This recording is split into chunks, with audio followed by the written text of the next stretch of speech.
कहानी गोल्ड के सभी सुनने वालों को मेरा प्यार भरा नमस्कार। आइए दोस्तों सुनते हैं अलका गुप्ता जी की लिखी कहानी वो 13 दिन।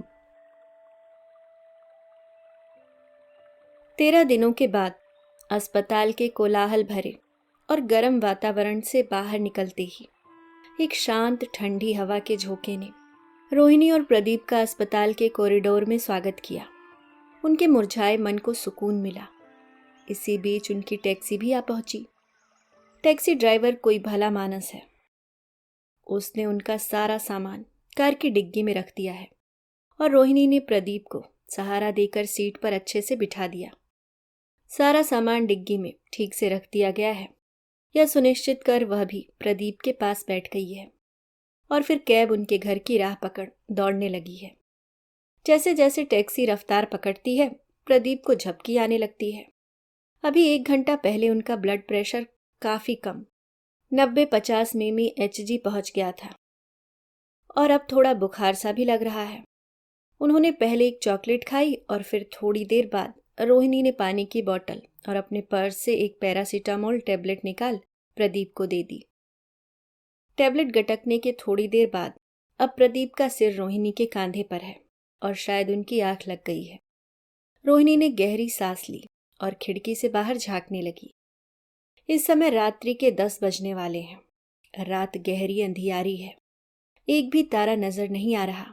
एकदम सन्नाटा पसरा है गगन में, बिल्कुल रोहिणी के मन की तरह। रोहिणी का दिल हो या फिर बादलों का, दोनों आंसुओं से बोझिल हैं। लगता है अब किसी भी समय बरस पड़ेंगे। टैक्सी हवा से बातें कर रही है। बादलों से अब रहा नहीं गया और वे हौले हौले बरसने लगे हैं।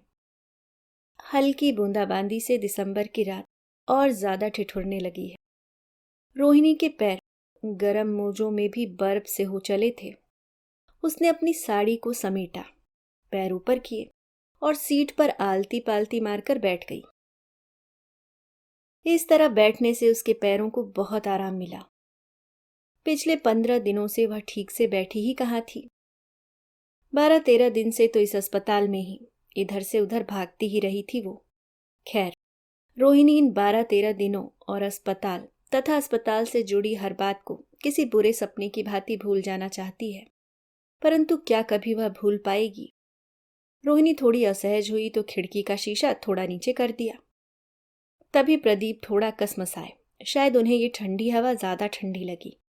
रोहिणी ने प्रदीप के सिर को अपनी गोद में रख उन्हें अच्छे से सीट पर लेटने को कहा, क्योंकि घर पहुंचने में 2 घंटे से कम नहीं लगने वाले थे। उन्हें ब्लड प्रेशर अभी भी लो ही लग रहा था। वह कंबल को अच्छी तरह लपेट सोने की कोशिश करने लगे। जब प्रदीप सो गए, रोहिणी ने फिर से खिड़की के शीशे पर अपना सिर टिका दिया और अपनी दृष्टि कैब की विपरीत दिशा में दौड़ती उन सड़कों पर टिका दी, जो कि बस बेतहाशा दौड़ती ही जा रही हैं। लेकिन इस यात्रा में ये सड़कें अकेली नहीं होती।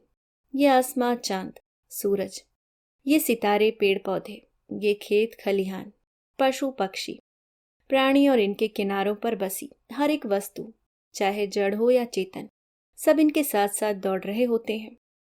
लेकिन जब ये सड़कें गहन अंधेरे में डूबी होती हैं, तब इन्हें लग रहा होता है कि ये बिल्कुल अकेली हैं, जबकि ये अकेली कभी होती ही नहीं। बस थोड़ा अंधेरे छटने की देर होती है। जैसे ही उजाला होता है तब पता चलता है कि पूरी कायनात ही इनके साथ दौड़ रही है। तो ये बातें तेरे ऊपर भी तो लागू होती हैं पगली।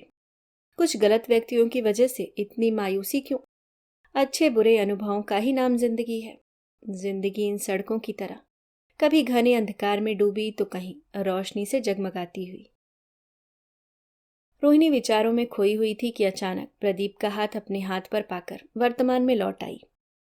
प्रदीप से रोहिणी की मनोदशा छिपी नहीं थी, इसलिए उन्होंने उसको संबल देने के लिए उसके हाथों को ऐसे थपथपाया मानो हौले हौले गुनगुना रहे हों। जीत जाएंगे हम, जीत जाएंगे हम, गर तू संग है। बेशक जिंदगी हर कदम एक नई जंग है। रोहिणी ने भी प्रदीप के हाथों को अपने हाथों में ले उनके विश्वास को और दृढ़ किया और स्वयं में भी एक नई ऊर्जा के संचार को महसूस किया। उसकी दृष्टि फिर से उन सड़कों पर टिक गई, जो लग रही थी मानो आसमां ने इन्हें नए रूप से सजाने से पहले जमकर स्नान करा दिया हो। और फिर नई दिल्ली की सड़कों के किनारे लगी रंग बिरंगी लाइट्स की परछाइयां इन गीली सड़कों का साज श्रृंगार करने के लिए इन पर बिछ गई हों। अंबर के दामन में तो एक ही रंग के तारे होते हैं, लेकिन यहाँ तो सड़कों के किनारे रंग बिरंगे सितारे झिलमिला रहे हैं। पेड़ों से गुनगुन छन छन करती गिरती बूंदों से एक सुकून भरा संगीत वातावरण में घुल रहा है।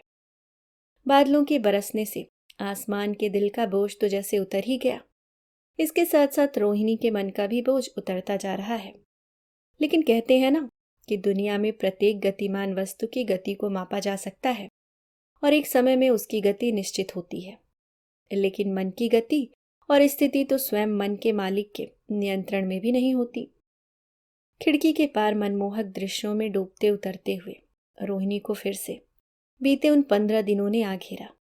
एकदम से वह सिहर गई। यह सिहरन तेजी से पीछे छूटते दरख्तों से आती ठंडी हवा की थी या वक्त की?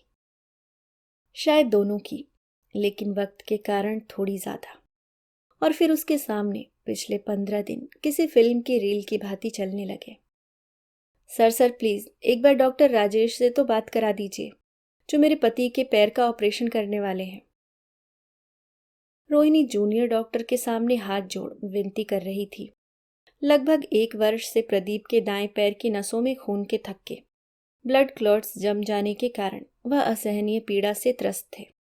जिसने जहां बताया डॉक्टर को दिखाया, इलाज कराया, परंतु प्रदीप के पैर को पीड़ा से कोई राहत नहीं मिली और धीरे धीरे जांघ से पैर के अंगूठे तक रक्त का सुचारू प्रवाह न होने के कारण पैर के अंगूठे में घाव भी हो गया था। अंततः दिल्ली के जाने माने अस्पताल और अस्पताल से भी ज्यादा प्रसिद्ध न्यूरोसर्जन डॉक्टर राजेश से अपॉइंटमेंट लिया गया। डॉक्टर ने प्रदीप के पैर और उनकी सभी रिपोर्ट्स की जांच कर बताया कि पैर की बाईपास सर्जरी करनी होगी। इस समस्या का और कोई निदान नहीं है। बाईपास सर्जरी का भारी भरकम नाम सुनते ही प्रदीप का चेहरा सफेद पड़ गया, क्योंकि न जाने क्यों आज 35 वर्ष की आयु में भी उन्हें इंजेक्शन लगवाने या किसी को लगते देखने में भी दर्द का अनुभव होता था। इसके चलते वह कभी परिवार तो कभी मित्रों के बीच कई बार हंसी के पात्र बन चुके थे। अतः पैर की सर्जरी की बात ने घर में अनेक प्रकार की चिंता, डर का रूप धारण कर पैर पसार लिए। ऑपरेशन छोटा हो या बड़ा, यह शब्द हमेशा अपने साथ एक डर तनाव लेकर आता ही है। हालांकि उन्हें ऑपरेशन में होने वाले खर्च की चिंता नहीं थी। चूंकि प्रदीप एक सरकारी कर्मचारी हैं, तो इनके इलाज में होने वाले व्यय का वहन तो सरकार को ही करना था।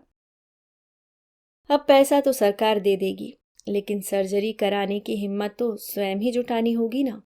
और इसके अलावा इस असहनीय पीड़ा से मुक्ति का दूसरा कोई विकल्प भी तो नहीं था।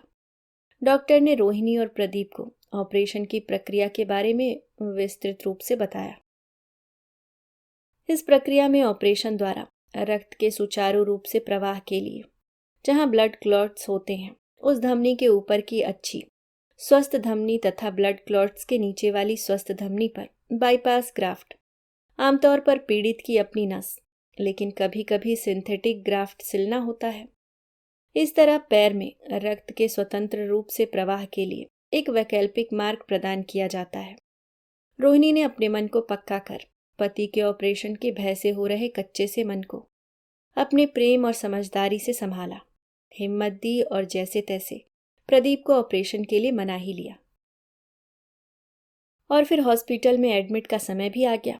रोहिणी ने अपने भाई की मदद से प्राइवेट वार्ड में 1 हफ्ते के लिए कमरा ले लिया और अपना सारा सामान जैसे कि बिस्तर, कपड़े, नमकीन, बिस्किट, जूस, फल, पानी की बोतल और कुछ बर्तन सलीके से सजा दिए, क्योंकि वह जानती थी कि उनका अब कुछ दिन यहीं रेन बसेरा है। हालांकि ऑपरेशन थोड़ा जटिल होगा, लेकिन चिंता की कोई बात नहीं, सब ठीक हो जाएगा। जो एक बार यहाँ आ गया वह फिर यहाँ से ठीक होकर ही गया है। डॉक्टर राजेश ने प्रदीप की ऊपरी तौर से जांच करते हुए कहा। डॉक्टर की बातों ने उन दोनों पति पत्नी की चिंता रूपी अग्नि पर शीतल जल के छिड़काव का काम किया। डॉक्टर के शब्द रोहिणी और प्रदीप की आंखों में आशा के मोती पानी बन तैरने लगे और डॉक्टर रूपी भगवान के सामने स्वतः ही हाथ जुड़ गए। डॉक्टर साहब ने प्रदीप की पीठ थपथपाई और अपने असिस्टेंट को प्रदीप की सर्जरी से संबंधित कुछ जांच के दिशा निर्देश देकर वहां से चले गए। इसके बाद प्रदीप के रोहिणी की छाया में एक के बाद एक अनेक टेस्ट किए गए।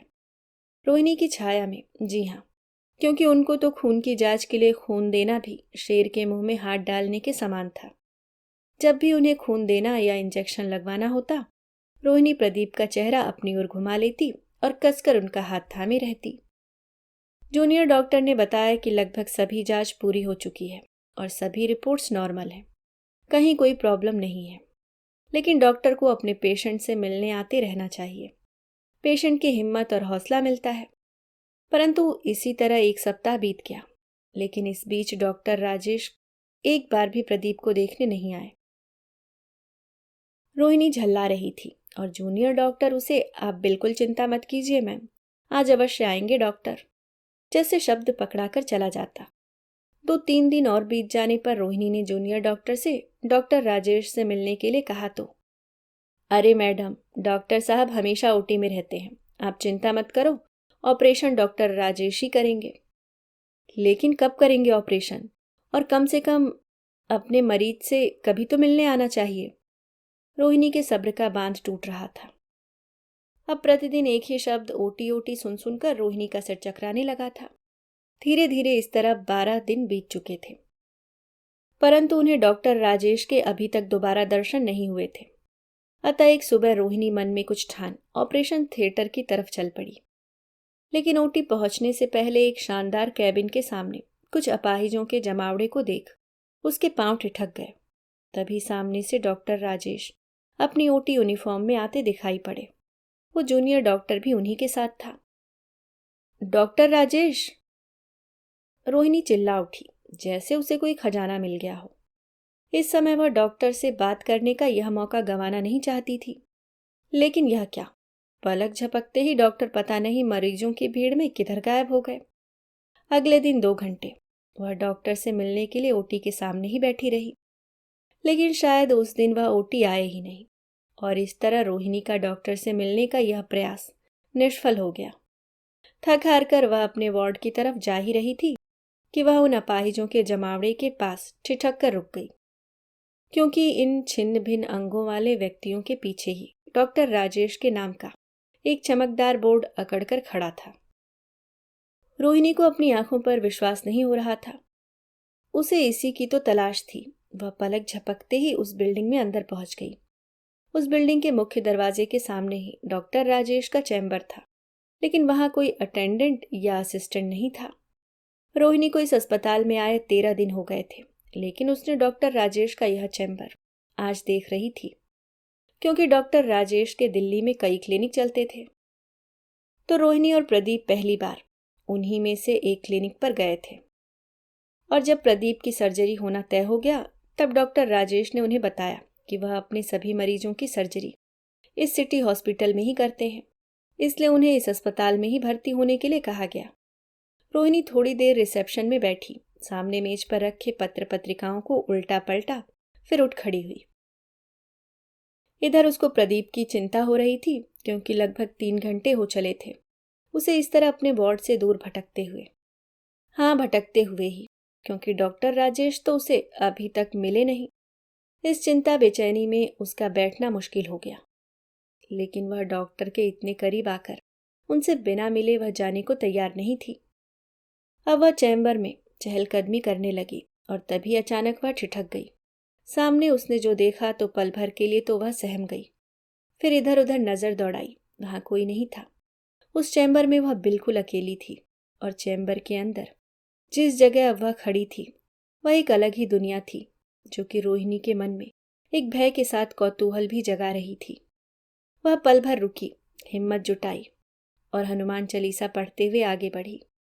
वहां एक बड़े से हॉल में अनेकों छोटे बड़े लाइट से जगमगाते शोकेस बने थे और इन शोकेसों में मानव के कटे अंगों को बहुत ही सलीके से सजाया गया था।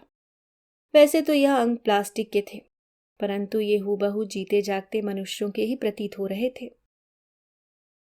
कोई हाथ तो कोई पैर, कोई जांघ से घुटने तक, तो कोई घुटने से एड़ी तक, और कोई सिर्फ पैर का पंजा ही वहां सजाया हुआ था। ऐसे ही अनेकों हाथ थे वहां, कोई कंधे से कोहनी तक, तो कोई कोहनी से कलाई तक, या फिर सिर्फ हाथ का पंजा ही। और इतना ही नहीं, हर एक कटे अंग के साथ मरीज का नाम, पता, उम्र और काटे जाने की तारीख भी वहां लगाई गई थी। और इतना ही नहीं, हर एक कटे अंग के साथ डॉक्टर की सफलताओं के न जाने कितने किस्से, मेडल, अवार्ड्स, एक के बाद एक लगातार जटिल ऑपरेशन करने के न जाने कितने रिकॉर्ड्स वहां सजे थे। रोहिणी को तुरंत बाहर बैठे अपाहिजों का ध्यान आया, फिर अपने पति प्रदीप के पैर का। क्या बाहर बैठे इन मरीजों को इस डॉक्टर ने ही अपाहिज बनाया है? क्या प्रदीप के पैर को भी? क्या इसलिए वो एक भी दिन उनको देखने नहीं आया? जैसे ही ये सब सोचकर उसका दिमाग ठनका और एकाएक उसकी आंखों के सामने अंधेरा पसरने लगा। उसे लगा मानो इस अंधेरे में सभी कटे अंगों ने शोकेसों से निकल भयानक रूप धारण कर लिया है और अट्टहास करते हुए उसे चारों ओर से घेर लिया है। और इन सभी अंगों की अगुवाई प्रदीप का काटा हुआ पैर कर रहा है। यह दृश्य देख उसकी सांस गले में अटकने लगी थी। उसने तुरंत उस हॉल से बाहर आने की कोशिश की, फिर जैसे तैसे उसके दरवाजे तक पहुंच ही गई। वह हाफ रही थी, गिरने ही वाली थी कि उसका हाथ एक बेंच के हत्थे पर पड़ गया, जिसका सहारा लेकर वह उस पर निढाल सी गिर गई। तभी डॉक्टर राजेश का असिस्टेंट वहां आ पहुंचा। दूर से चैम्बर का दरवाजा खुला देख, ओह नो, मैं चैम्बर को लॉक करना कैसे भूल गया। ओह गॉड, आज तो गए। यदि डॉक्टर को पता चल गया तो मुझे भी काट कर यहीं सजा देगा। तेज तेज कदमों से वह दरवाजे की तरफ बढ़ा। वह वहां पहुंचा ही था कि रोहिणी पर उसकी दृष्टि पड़ी, जो बेंच पर आधी लेटी आधी बैठी थी। उसका सिर निढाल सा एक तरफ झुका हुआ था, जिसको देखते ही असिस्टेंट समझ गया कि रोहिणी ठीक नहीं है। वो पहले से ही रोहिणी की मनोदशा, जिसका कारण डॉक्टर का ही रवैया था, जानता था, क्योंकि अक्सर वही प्रदीप की जांच के लिए जाता था। अरे रोहिणी मैम, आप यहाँ कैसे? क्या हुआ आपको? आप ठीक तो है ना? आदि आदि प्रश्न करता हुआ जल्दी से वहीं मेज पर रखी पानी की बोतल से रोहिणी को पानी पिलाया। नर्स को बुलाया और फिर उसने रोहिणी को संभाला। 5-10 मिनट में उसे राहत महसूस होने लगी, लेकिन अभी इतनी हिम्मत नहीं हुई कि वह अपने वार्ड जा सके। फिर नर्स की सहायता से रोहिणी अपने रूम तक पहुंची। वह महिला रोहिणी को रूम नंबर 9 के दरवाजे पर छोड़ गई। दरवाजा बंद था। उसने अपने बिखरे से बालों को समेटा, ठीक किया, आंख नाक मुंह सब पर दुपट्टा फेरा और बनावटी ही सही एक छोटी सी मुस्कान होठों पर सजा दरवाजा खोला। लेकिन यह क्या, इधर प्रदीप की भी आंखें आंसू से भरी थीं। रोहिणी को देखते ही वह फफक पड़े। यह देख वह प्रदीप की तरफ दौड़ी। बिना एक पल गवाए उनके कंधों को लगभग झकझोरते हुए पूछा, अरे क्या हुआ जी? बच्चों की तरह क्यों? वो डॉक्टर राजेश आए थे। उन्होंने कहा कि कल सुबह ऑपरेशन करना है और कहते कहते जैसे एक छोटा भयभीत बालक अपनी माँ के आंचल में छिप जाता है, प्रदीप ने भी रोहिणी के आंचल में अपना मुंह छिपा लिया। और क्या जी? रोहिणी ने प्रदीप का सहमा आंसुओं से भीगा चेहरा अपने दोनों हथेलियों में लेते हुए पूछा। और डॉक्टर कह रहा था पता नहीं पैर काटना पड़ जाए, इसके लिए तुम तैयार रहना। प्रदीप एक ही सांस में सब बोल गए और जैसे शरीर की पूरी ऊर्जा किसी ने निचोड़ डाली हो, वह निढाल से घुटनों पर आ गए और रोहिणी के पेट पर सिर टिका बुदबुदाने लगे। मैं अपाहिज हो जाऊंगा रोहिणी, कल मेरा ये पैर कट जाएगा। यह सुन रोहिणी के तो जैसे होश फाख्ता हो गए। अभी अभी वह जो देख कर आ रही थी डॉक्टर राजेश के कैबिन में, फिर से सब उसके सामने घूम गया। वह प्रदीप को शांत करने के लिए कुछ बोलना चाहती थी, लेकिन उसे लगा जैसे कि उसके सारे शब्द उसके गले में फंस गए। तभी अचानक उसके चारों ओर अंधेरा सा छाने लगा। यदि वह बेड का सहारा नहीं लेती तो शायद गिर ही जाती। एक हाथ प्रदीप के सिर पर, दूसरे को बेड पर टिकाए वह बस इतना ही बोल सकी, डॉक्टर ने अभी तक तो ऐसा कुछ नहीं बोला था, फिर ये अब पैर काटने की बात। 2 मिनट तक वो दोनों ऐसे ही बैठे रहे, मानो उनका समय थम गया हो। परंतु रोहिणी का दिमाग कहाँ रुकने वाला था। वह इन 2 मिनटों में निर्णय ले चुका था। और इस चुप्पी को तोड़ते हुए प्रदीप के हाथों को अपने हाथों में ले उनसे बोली, नहीं, हरगिज नहीं, मैं ऐसा नहीं होने दे सकती, हरगिज नहीं। इन्हीं शब्दों के साथ उसके चेहरे का रंग बदलने लगा अब उसकी आंखें भी बिल्कुल सूखी थीं, इतनी सूखी कि उनमें क्रोध की चिंगारी देखी जा सकती थी, और इस चिंगारी की लपटें और धुआं पता नहीं कहाँ कहाँ पहुंचता, तथा डॉक्टर राजेश का तो इसमें घिरना तय था। रोहिणी का चेहरा देख प्रदीप समझ गए कि रोहिणी गुस्से में डॉक्टर राजेश के विरोध में यहाँ कोई हंगामा न कर दे। वह जैसे ही दरवाजे की तरफ मुड़ी, प्रदीप ने उसका हाथ पकड़ रोक लिया। रोहिणी, कहाँ जा रही हो? यह समय क्रोध का नहीं, ठंडे दिमाग से सोचने का है। यदि उस डॉक्टर के विरोध में हम कुछ करते हैं तो उससे हमारी समस्या या पीड़ा ठीक नहीं हो जाएगी। वह इतना बड़ा डॉक्टर है, नेचुरली बड़े बड़े व्यक्तियों से संपर्क होगा, थोड़ा हल्ला गुल्ला होगा, फिर सब जैसे चल रहा है चलता रहेगा। तो जो स्कैम चल रहा है इस नामी गिरामी हॉस्पिटल में, हाँ, तो तुम्हें यह लग रहा है कि तुम्हें यह पहली बार पता चला है क्या? यह सभी को दिखाई नहीं दे रहा? अरे यह सब यहाँ खुलेआम चल रहा है रोहिणी। हमारे किसी भी एक्शन से कुछ नहीं होने वाला, बल्कि हमारी मुश्किलें बढ़ जाएंगी। अभी हमारी प्राथमिकता क्या है, हमें वो सोचना है। प्रदीप की बातें रोहिणी को समझ में आ रही थीं। वह वापस कुर्सी खिसका कुछ गहन सा सोचते हुए बैठ गई। हमारी प्राथमिकता, आज ही यहाँ से डिस्चार्ज ले, यहाँ से निकलते हैं। एक बार आपका पैर ठीक हो जाए फिर देखते हैं इस डॉक्टर को भी। ठीक है रोहिणी, तुम हेल्प डेस्क पर जाकर यहाँ से आज ही हमारी छुट्टी के लिए पेपर्स तैयार करने के लिए बोल दो। ठीक है, मैं सभी फॉर्मेलिटीज पूरी करती हूँ, आप आराम करो, मैं भी आती हूँ।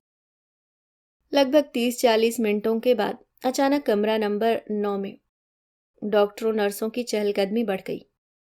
अभी एक डॉक्टर ब्लड प्रेशर टेम्परेचर की जांच करके निकला ही था कि दूसरा डॉक्टर आ गया।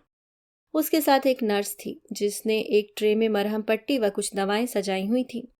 हाँ जी प्रदीप जी, दिखाइए अपना जख्म, चलिए ड्रेसिंग करवा लीजिए। डॉक्टर अपने दस्ताने पहनता हुआ इतनी सहजता से बोला कि जैसे सब कुछ सामान्य हो, या हो सकता है इस डॉक्टर को कुछ पता ही ना हो, यह सिर्फ अपनी ड्यूटी पूरी कर रहा हो। प्रदीप को समझ तो सब आ रहा था कि यह सब क्यों हो रहा है। शायद डॉक्टर के खेमे में तेज हवाएं चलने लगी थी, हाथ आया शिकार आसानी से कैसे जाने दिया जा सकता था। इतने दिनों के बाद अब रहने दीजिए, कृपया आप जाइए।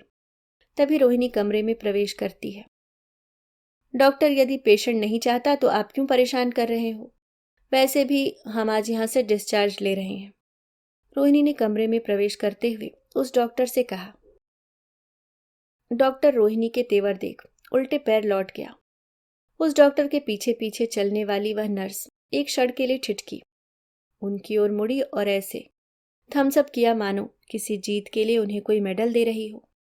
उन दोनों के जाने के आधा घंटे बाद ही चमत्कारी रूप से डॉक्टर राजेश अपनी टीम के साथ उनके सामने प्रकट था। जिस दिन प्रदीप यहाँ एडमिट हुए थे, या तो वो दिन था जब डॉक्टर राजेश के दर्शन हुए थे, या फिर आज पूरे 13 दिन बाद। मिस्टर प्रदीप, आप डिस्चार्ज ले रहे हैं? डॉक्टर ने उनकी फाइल के पेज पलटते हुए पूछा। जी डॉक्टर, अभी ऑफिस से ऑपरेशन के लिए पैसा पास नहीं हुआ है, इसलिए। प्रदीप ने बहाना बनाया। ओह, तो बजट की प्रॉब्लम है। डॉक्टर ने गहरी सांस ली और कुछ सोचते हुए बोले। तो मिस्टर प्रदीप, आप हमारे पेशेंट हो, पेशेंट की प्रॉब्लम हमारी प्रॉब्लम। चलिए, आपके लिए हम कुछ सोचते हैं, कोई पॉलिसी लगाते हैं ताकि आपका ऑपरेशन आपके बजट में ही हो जाए। लेकिन कल ऑपरेशन की सभी तैयारियां हो चुकी हैं। आज आपको कोई टेंशन नहीं लेनी है, ओके? अभी कुछ टेस्ट बाकी हैं, आप एकदम रिलैक्स रहिए। जैसे ही डॉक्टर अपनी बात पूरी कर जाने के लिए मुड़े, रोहिणी सामने रास्ता रोककर खड़ी हो गई। डॉक्टर साहब, प्लीज डिस्चार्ज पेपर पर साइन कर दीजिएगा। हमें आपकी किसी भी तरह की सहायता नहीं चाहिए। आपका बहुत बहुत धन्यवाद। रोहिणी के सहज रूप से बोलने के अंदाज के पीछे जो कड़वाहट थी, और प्लीज बोलते समय जब उसके स्वतः ही दांत भींच गए थे, यह डॉक्टर से छिप न सके। अब डॉक्टर शायद किसी भी तरह का खतरा मोल नहीं लेना चाहता था, अतः उसने चुपचाप पेपर साइन कर दिए थे। और इसके बाद रोहिणी अपने अन्य जरूरी कागजात के कार्य में थोड़ी व्यस्त हो गई, और प्रदीप अपना सामान इकट्ठा कर बैग पैक करने लगे। इतना सामान 10-12 दिनों के लिए जैसे कि घर उठकर इसी छोटे से कमरे में समा गया था, और यहाँ से वह जीवन के प्रति आशाओं की गठरी बांधकर ले जाने आए थे। जो कुछ यहाँ देखा और उनके साथ घटित हुआ, इस पर तो उन्हें अभी भी यकीन नहीं हो रहा था कि कोई जीवन रक्षक ऐसा राक्षस भी हो सकता है। अब क्या होगा यहाँ से जाने के बाद? इतना बड़ा डॉक्टर, इतना बड़ा हॉस्पिटल और ये सब। क्या अब किसी डॉक्टर पर विश्वास होगा? अब पैर कैसे ठीक होगा? सोच सोचकर प्रदीप का ब्लड प्रेशर लो होने लगा। परंतु हिम्मत बांध धीरे धीरे उन्होंने अपना सारा सामान पैक कर लिया था।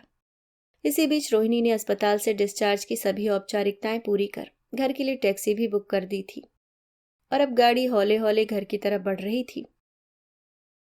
हालांकि बारिश बंद हो चुकी थी, लेकिन धुंध बहुत बढ़ गई थी। धुंध के कारण आगे का रास्ता साफ दिखाई नहीं दे रहा था। तभी अचानक टैक्सी वाले ने इतनी जोर से ब्रेक लगाई कि टैक्सी एक झटके के साथ रुक गई। टैक्सी के सामने शायद कोई पशु आ गया था। टैक्सी रुकने के साथ ही रोहिणी अस्पताल के उन 12-13 दिनों के गहरे काले अंधेरे से बाहर आ गई। तभी प्रदीप ने उससे पानी मांगा और पूछा कि घर पहुंचने में अभी कितना समय और लगेगा। टैक्सी ड्राइवर ने टैक्सी फिर से स्टार्ट कर बताया, बस आधा घंटा और बाबूजी। टैक्सी ने फिर से अपनी रफ्तार पकड़ ली। तभी रोहिणी का फोन बज उठा। हेलो रोही। हाँ कोमल, कैसी है? यार सॉरी, तूने 1 महीने पहले जीजू की जो एक्सरे और रिपोर्ट्स भेजी थी ना, वो मिल तो गई थी, लेकिन उससे पहले ही रोहन अपने हॉस्पिटल के काम से इटली चले गए थे।